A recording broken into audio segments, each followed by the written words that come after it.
videos I found were horrifying. When my friend first introduced me to the dark web, I was fascinated by how something so hidden could contain some of the most illegal content on earth. Until today, I had only used it to learn how to code and commit small, harmless crimes. But after what I just saw, I don't think I'll ever open the dark web again. I first met my best friend Alex shortly after I started high school. My parents had moved us to a new town, and I didn't know anyone. It was lonely at first, but I eventually adjusted. They told me we moved because they were paranoid after several murders occurred in our old town. At the time, I thought it was strange to uproot our entire lives over that, but I didn't question it. Alex and I became friends almost immediately because we shared the same obsession with the internet.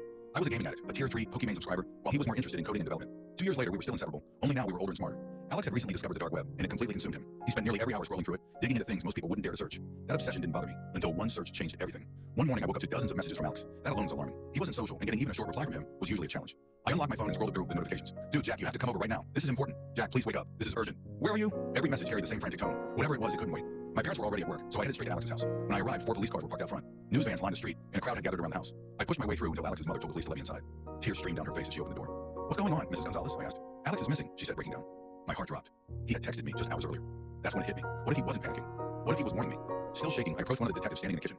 Is Alex going to be okay? I asked. Of course, the detective replied. We're going to find him. Something about his tone felt wrong, forced, empty.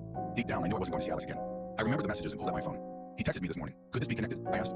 As the detective read them, his expression darkened. He told me they needed to keep my phone for investigation and promised it would be returned later. I stayed at the house longer than necessary, not just because I missed Alex, but because I wanted to support his parents. They cared about me deeply, and watching them suffer was unbearable. Eventually, I went into Alex's room, hoping to find something, anything, that might explain what happened.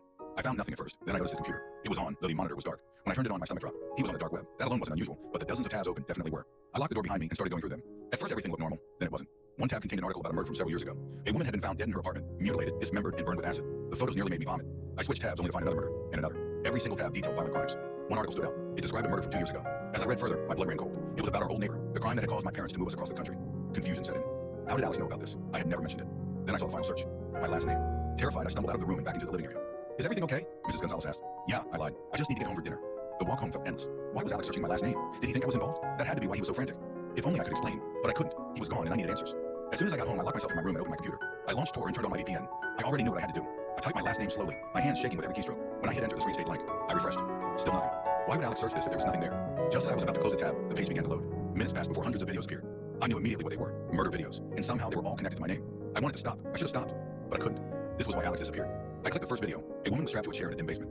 I recognized her instantly. Our old neighbor. The heart-shaped tattoo on her neck confirmed it. She screamed, struggling against her restraints, begging for help. Then 2 figures entered the frame. My parents. My father held a knife. My mother carried a scalpel. They hesitated for only a moment before beginning the most horrifying 5 minutes of my life. I watched, frozen, as they murdered her. I listened to her screams until they finally stopped. The video ended and immediately cued another. Same room, same chair. I couldn't watch anymore. My parents were serial killers. That was the real reason we moved. Alex wasn't accusing me. He was trying to warn me. I scrolled through more videos, each identical in setting. I was ready to go to the police when I noticed something. A new upload, posted today. I clicked it. A man sat in the chair this time, a sack over his head.